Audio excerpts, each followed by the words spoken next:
From market optimism as the new year begins to new U.S. jobs data, these are the stories to watch in business and finance in the coming week.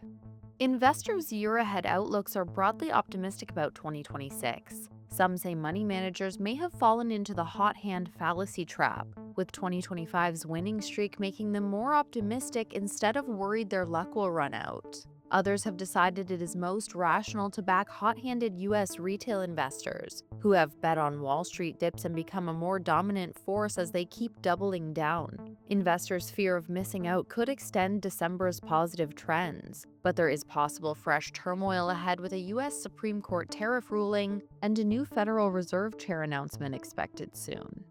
The new year brings the next installment of key U.S. jobs data on January 9th. Concerns over a softening labor market paved the way for the Fed to cut rates by a total of 175 basis points in 2024 and 2025. Investors expect more easing in 2026, though that will depend in part on the health of the labor market as inflation remains above its target.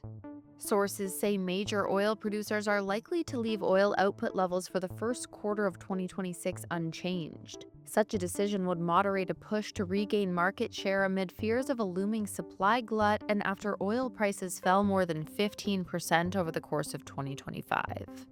Precious metals are basking in the glow of successive record highs for gold and silver.